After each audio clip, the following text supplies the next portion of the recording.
Para você ligado no canal no Vácuo, muitíssimo bom dia, boa tarde, boa noite. Segunda-feira, dia 12 de setembro de 2022. Estamos gravando esse vídeo mais precisamente a meio-dia e 10 da tarde do horário oficial de Brasília.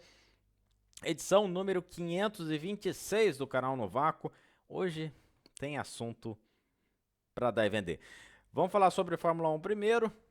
Acabou o campeonato. A gente já estava falando isso desde lá da Holanda e agora acabou mais um pouquinho, porque o Verstappen ganhou a corrida finalizada sobre safety car, lá o Grande Prêmio da Itália. Um safety car demorado para retirar um carro do lugar, né? Da organização do GP da Itália. Demorou ali 6 voltas para tirar o carro do Ricciardo no lugar. E na hora que estava liberada a pista, a Fórmula 1 aplicou a regra que deveria ter aplicado ano passado na decisão do título lá em Abu Dhabi. Se a Fórmula 1 quisesse alguma emoção nessa corrida, do jeito que o carro ali ficou empacado, que também parabéns, senhor Daniel Ricciardo, por deixar o carro engatado em primeira na hora de abandonar, né? Custava nada deixar o carro em neutro para poder facilitar a vida ali dos fiscais. Na hora que eles viram que o carro não ia sair do lugar, podia ter dado a bandeira vermelha. Tudo bem, ia ser completamente artificial, uma emoção artificial, a segunda largada todo mundo ia poder trocar pneu, trocar asa e isso e aquilo outro, mas ia ser menos feio do que foi essa decisão, essa finalização da prova debaixo do safety car, porque realmente demorou demais.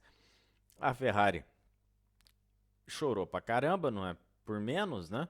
Eles tentaram uma estratégia diferente e a própria Red Bull, ela, não sei se aí também foi um pouco de política ou se realmente falaram a verdade, mas a Red Bull disse que a Ferrari chamou a estratégia certa, porque no desempenho do Verstappen contra o Leclerc na pista, os dois fazendo uma parada, o Verstappen ganharia também. Pelo menos as duas paradas do Leclerc tentariam dar uma chance ali de de sucesso, né? De vitória para o Leclerc ao final da corrida. Mas isso não aconteceu. O Russell completou o pódio na terceira colocação, fazendo mais uma corrida para terminar no pódio nessa temporada. É o sétimo pódio dele na temporada. Só não terminou uma corrida, que foi aquele acidente na largada na Inglaterra. O resto, todas as corridas terminou entre as 5 primeiras colocações.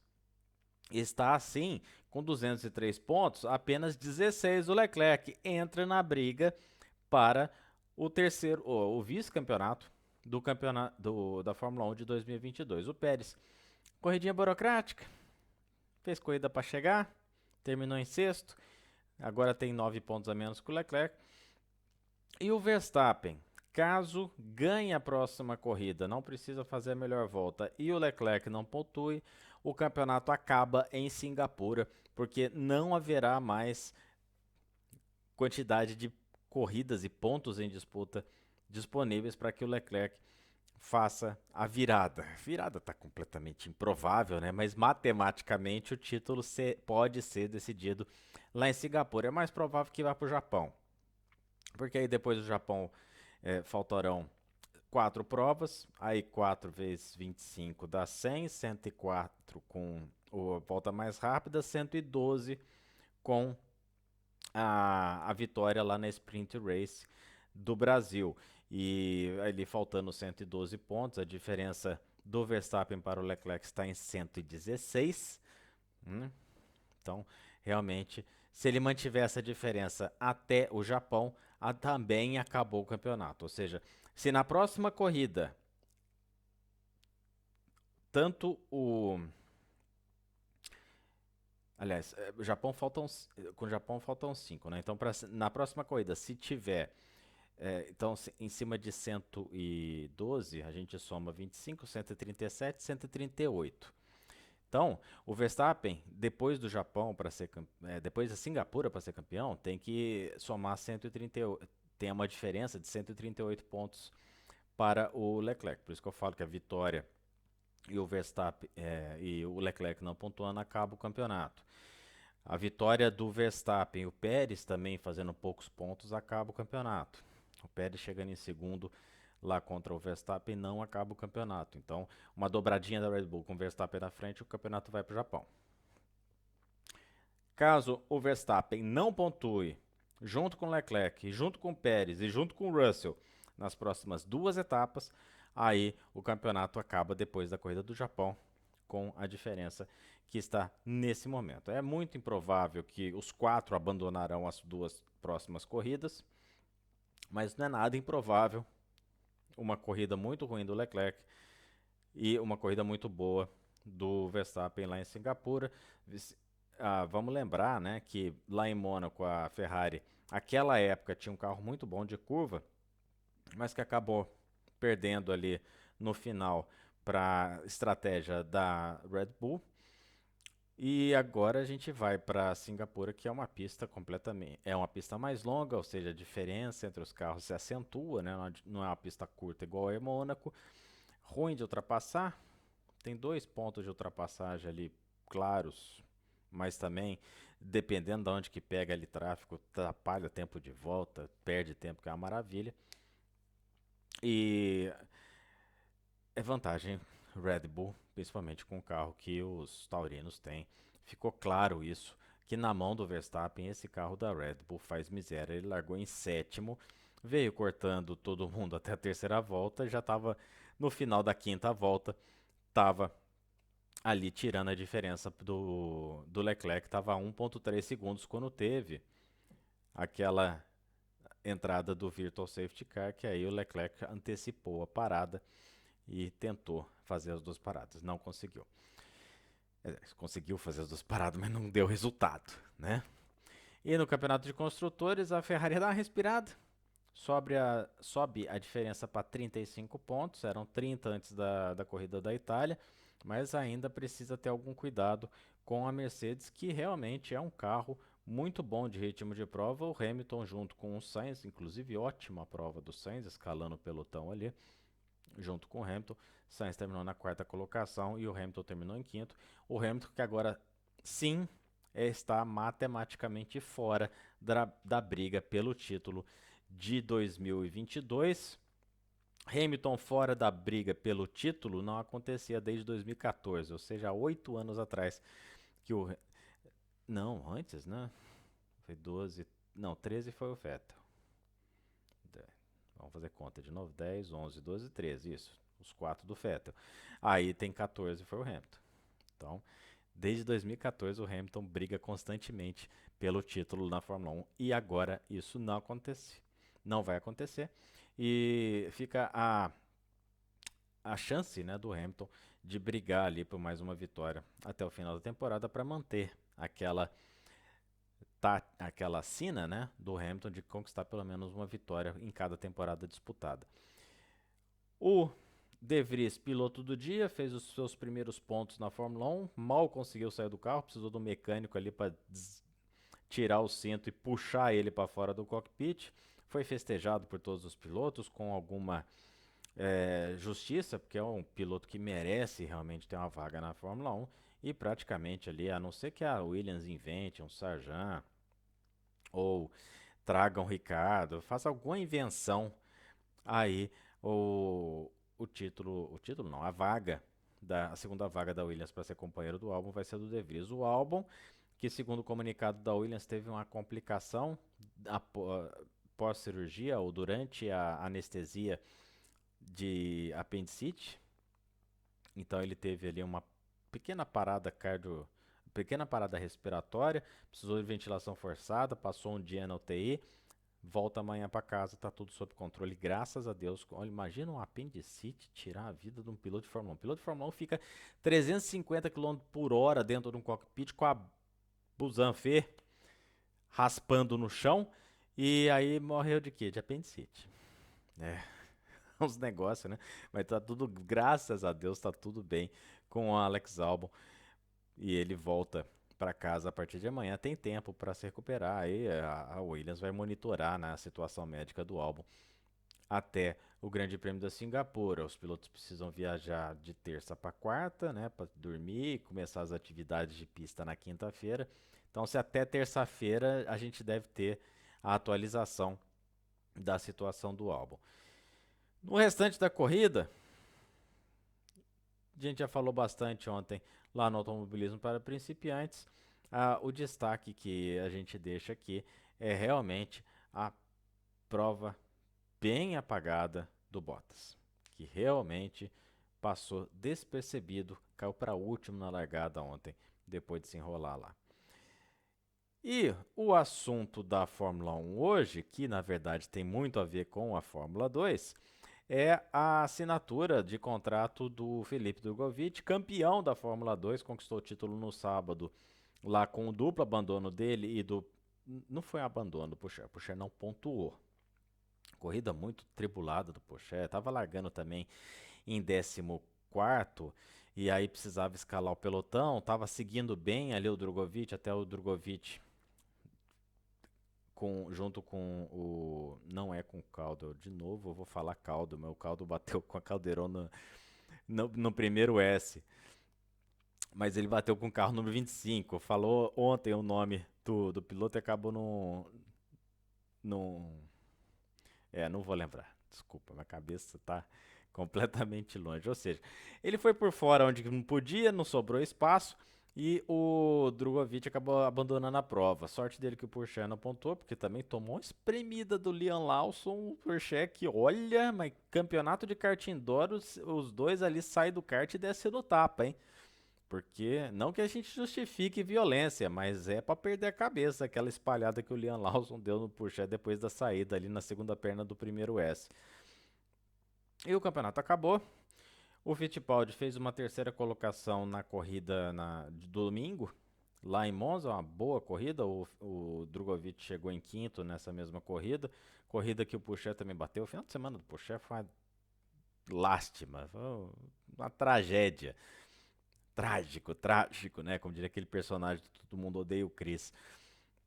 Mas a boa notícia pro Fittipaldi é que ele está apenas, e apenas mesmo, 9 pontos do Sargent, que é o terceiro colocado. E se o Fittipaldi conquista a terceira colocação, a superlicença cai no colinho dele. Olha que coisa boa. Vamos torcer para Abu Dhabi lá em novembro. Lá, quase no começo da Copa. Vamos torcer para que o Fittipaldi faça duas boas corridas com muita pontuação. Tem que ser na charuta, tá? Esse é o desafio, porque não tá tão difícil assim conquistar a terceira colocação. A gente sempre falava desde o começo do ano, tem um triplo empate ali na quarta colocação com o Jack Durham e o Darúvala. E pro Fittipaldi já sair dessa temporada com a superlicença na mão vai ser uma maravilha.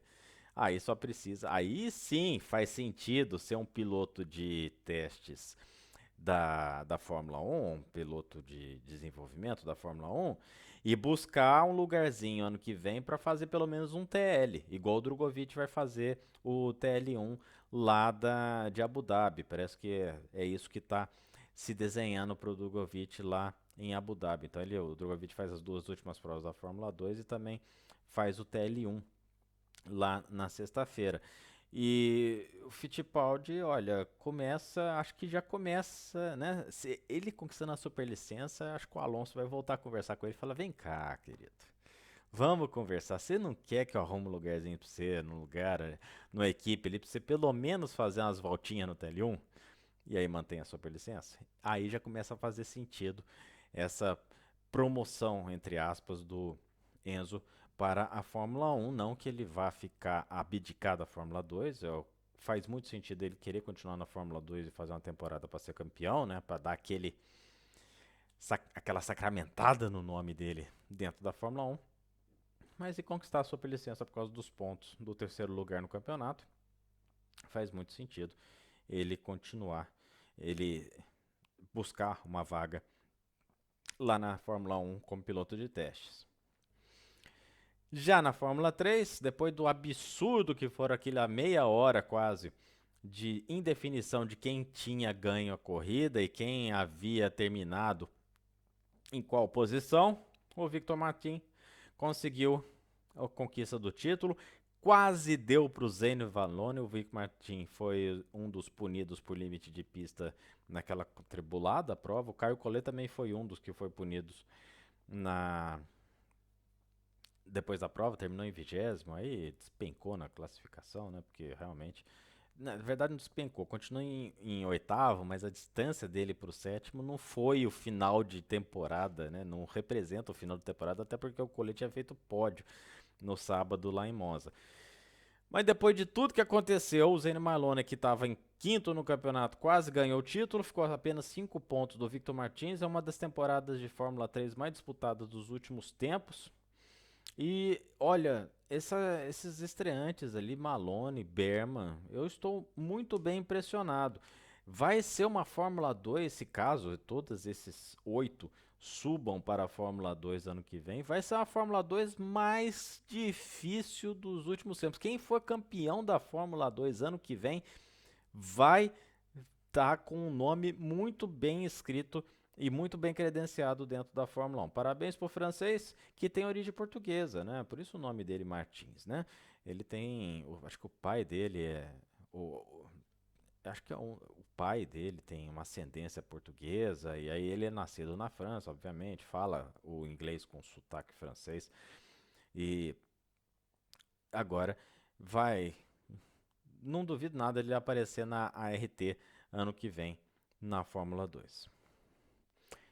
Aí vamos pro que interessa, né? No domingão, final de domingo, 11 horas da noite, a gente fazendo final de corrida da Indy. Will Power, confirmando aquilo que a gente falava na quinta-feira, estava com 3 dedos na taça, fez a pole no sábado, aí colocou mais 2 dedos na taça, já estava com a mãozinha na taça, e fez uma corrida controlando os nervos, né? Enquanto tinha carro para liderar, liderava. Se vinha alguém ali, que foi o caso do Palou, ou o próprio caso do Newgarden, tentando ultrapassar ele, ele deixa, vai com Deus, porque ele só precisava do quarto lugar depois da pole para ser campeão. E como foi o Palou que não estava brigando pelo título, ou seja, ele poderia ter sido até o oitavo depois da corrida de ontem. Então, o Will Power, com apenas uma vitória no ano, conquista assim o título da Fórmula Indy de 2022. Fazia um tempão que isso não acontecia na categoria, piloto ganhar com apenas uma vitória no ano.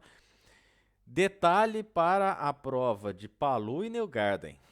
O Palou fez um ritmo de corrida que botou 30 segundos no resto, botou 30 segundos no Newgarden, e o Newgarden, com a tática de 4 paradas, copyright Tim Cindric, conquistou a segunda colocação e o vice-campeonato. Então a Penske faz um 2 num campeonato que parecia na mão do McLaughlin no começo, começou a varrer tudo, aí perdeu muito do momento. Ontem fez uma prova, como ele era o que menos da Penske tinha chances de conquistar o título, aí ele ficou ali, né, naquele marcação homem a homem em cima da tática da Ganassi. Então o Dixon parava, McLaughlin parava. Dixon parava, McLaughlin parava. Dixon parava, o Ericsson parava, o McLaughlin parava. E foi assim até o final da corrida. E só a Ganassi do Palou andou, porque tanto o Dixon quanto o Ericsson sofreram. O Ericsson, começo de corrida, mais brigou com o carro que vocês não têm noção. A onboard do Ericsson dava a pena do sueco. E Hélio Castro Neves, terminando na 18ª colocação no campeonato. Para variar, Meyer Shank fez aquela estratégia, né? Derrubou completamente. O Pagenaud fez um começo de prova muito forte, ultrapassando. Chegou a ocupar a 4ª colocação e despencou. O título de novato do ano ficou com o dinamarquês Christian Lundgaard, que conquistou a 5ª colocação ao final da corrida, merecido.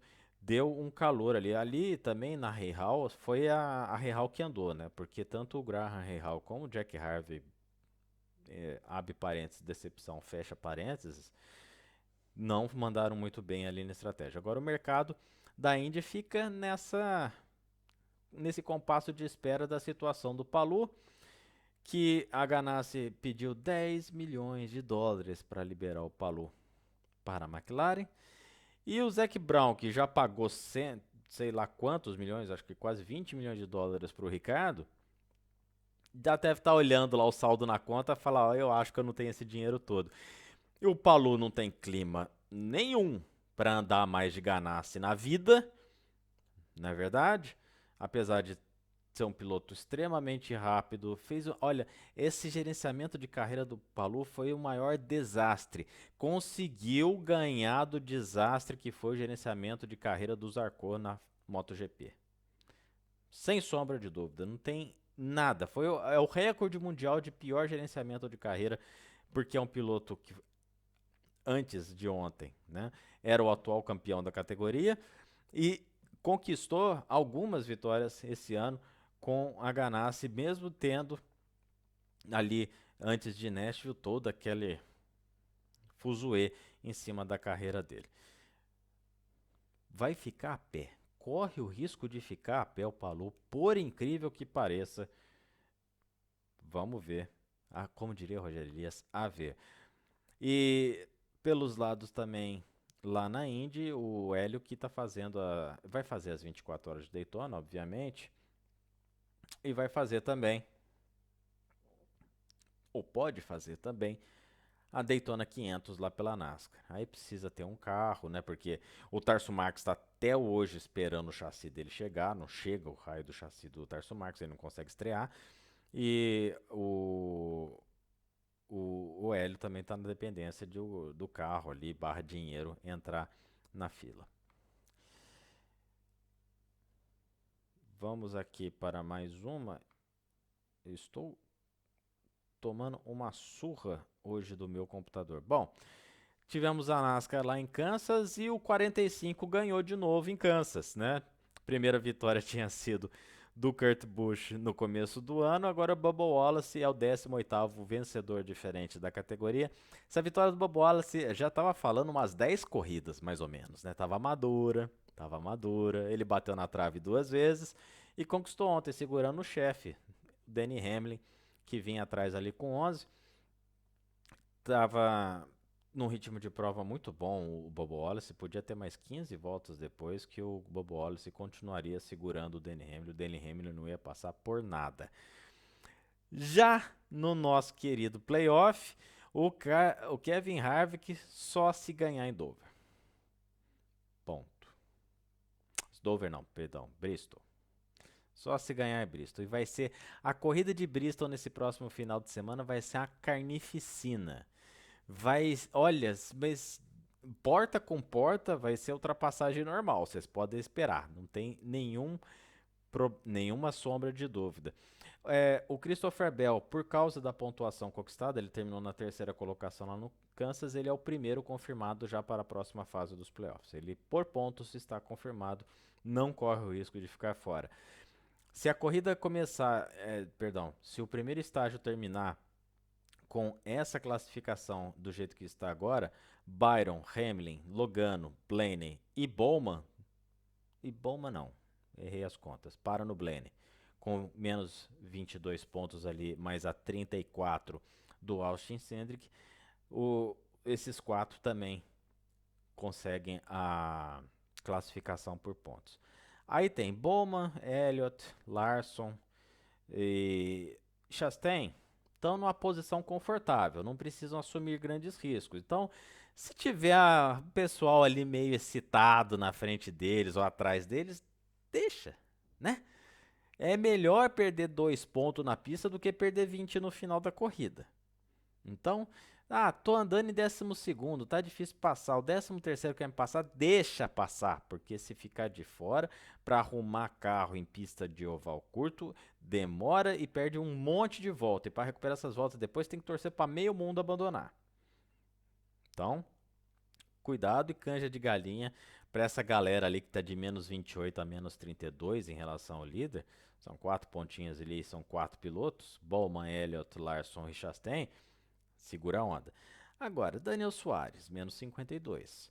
Tyler Reddick, menos 56. E Austin Cindric, menos 56, precisa botar a barbinha de molho. Porque estão muito perto da bolha, respectivamente 6, 2 e 2 pontos acima da linha de corte, que é com o senhor Kyle Busch. Kyle Busch que deve anunciar aí nos próximos dias a sua transferência para a Richard Childress. E então, ou seja, do Busch, o Chase Briscoe tá meio difícil ali por pontos. Então vamos falar, Briscoe e Harvick só a vitória interessa. Dillon, Busch, dá para ir por pontos. Aí Como é uma pista que o Cindric não andou tão bem no começo do ano, e o Soares andou bem nessa pista, hein? Mas e o Tyler Reddick também chegou em segundo. Não, chegou em segundo. O Tyler Reddick chegou em segundo em Bristol na terra. Vai ser no asfalto agora essa corrida. Então não dá para comparar.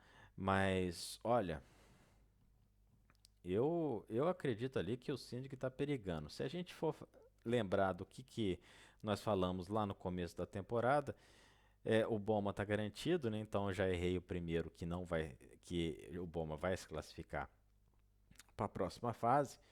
E ali eu estaria errando por Chase Briscoe, porque realmente se tirar o Briscoe e se colocar o Bowman, eu erro. Eu acerto ali os quatro que foram a aposta antes dessa fase dos playoffs.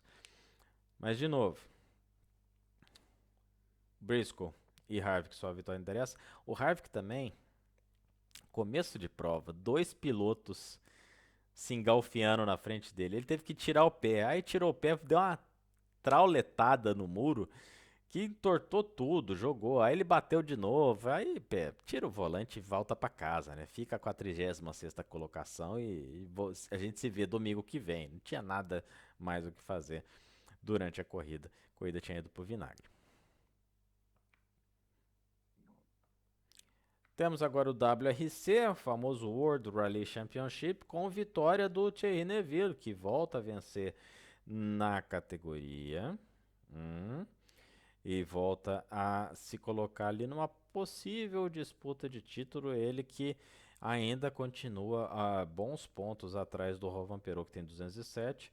O Neville tem 131 e o Tanak, que terminou na segunda colocação e conquistou 5 pontos de bônus, ou seja, fez 23, fez quase uma vitória, tem 154. São 53 pontos de diferença para o Rovanperot do Tanak para o Rovanperot, faltando 3 etapas, 90 pontos em jogo. O pulso ainda pulsa e o Rovanperot já gastou toda aquela folga que ele tinha. Vamos combinar. Essas duas corridas zeradas assim, né? Ele fez 5 pontos numa e 4 na outra. Na Bélgica ele abandonou, na Grécia ele se arrastou. Teve um problema lá no comecinho que detonou, perdeu muito tempo ali no final da etapa. E Dani Sordo, senhor por aqui, de novo fez pódio, seguido do Loguet, né, o francês, e o Green, que vira e mexe aparece na quinta colocação no final do rally. A Hyundai, seguindo o exemplo da Toyota, que fez um 2, 3, 4 algumas provas atrás, se eu não me engano foi Itália, a Hyundai fez 1, 2, 3, ou seja, pódio todo da Hyundai, primeira vez que a montadora sul-coreana, eu ia falar norte-coreana, absurdo, é a montadora sul-coreana, conquista ou fecha ali as 3 primeiras colocações no pódio. Então, próximo rally, próxima etapa do rally, o rally da Austrália, depois tem Espanha e termina no Japão. O Rovanperot pode conquistar o título já na próxima corrida, caso saia dessa corrida 60 pontos à frente do Tanak. E para isso acontecer, ele precisa marcar pelo menos 8 pontos. Para tirar o critério de desempate, né, ele precisa marcar 8 pontos a mais do que o Tanak. Não é muito difícil. Uma vitória do Rovanperot lá na Austrália sacramenta o título de 2022. E para terminar, um sábado um tanto quanto complicado para alguns postulantes ao título, né? Porque tanto o Ria quanto o Toprak Hatzgot-Gliogli simplesmente tomaram capotes na corrida de sábado e acabaram ficando fora do pódio, com a pontuação bem baixa. Álvaro Bautista, que não tinha nada a ver com peixe, simplesmente ganhou a corrida e abriu bons 30 pontos de vantagem para o turco. O turco que se recupera no campeonato, hein? Vamos lembrar que algumas etapas atrás, cerca de 5, 6 etapas atrás, o Toprak estava 60 pontos atrás do primeiro. Tá só 30. Tá subindo. Se entendeu com a moto, se arrumou lá com a Yamaha, né? Ele que foi pra moto desse ano, aí voltou pra moto do ano passado, e aí a Yamaha vai lá, mexe, mexe, e agora a moto tá do jeito dele. Jogou uns pontinhos fora. O Toprak no pódio no sábado, olha, esse campeonato estaria muito mais apertado. E o Jonathan Rea, que no máximo ali nesse final de semana fez a terceira colocação na corrida da Superpole, chegando atrás do Bautista e do Toprak, né? Toprak primeiro, Bautista em segundo, Rea em terceiro, tá com 285, já fica lá com 47 pontos atrás. Agora vai ter que remar, o multicampeão do World Superbike vai ter que remar. E na corrida 2, no domingo, o Toprak ganhou e foi muito bom para que ele ganhasse. O Bautista, o final de semana deu tudo certo pro Bautista, porque ele começou o final de semana lá na quinta colocação nos treinos livres. O tempo na França mudando, ele não se entendia com a sua Ducati, o espanhol. E de repente tudo começou a acontecer para ele chegar lá na frente. Chegou no domingo, aí as coisas, né, pararam de se encaixar tanto assim, a não ser pela queda do Ria. Mas aí o Toprak ganhou a corrida e eu torco agora, o pulso ainda pulsa para o título de 2022 e pulsa forte. 30 pontos num final de semana dá para tirar, é difícil, mas dá para tirar. Outro final de semana mais ou menos, né, meia boca assim, do Bautista, pode colocar o Toprak na liderança do campeonato. Bom, ficamos por aqui nessa edição de número 526. A gente volta na quinta-feira para fazer prévia de NASCAR e da MotoGP que tem corrida nesse final de semana. Um grande abraço para vocês. A gente deseja uma ótima semana de trabalho. Cuidem-se e sobe a vinheta. Tchau, tchau.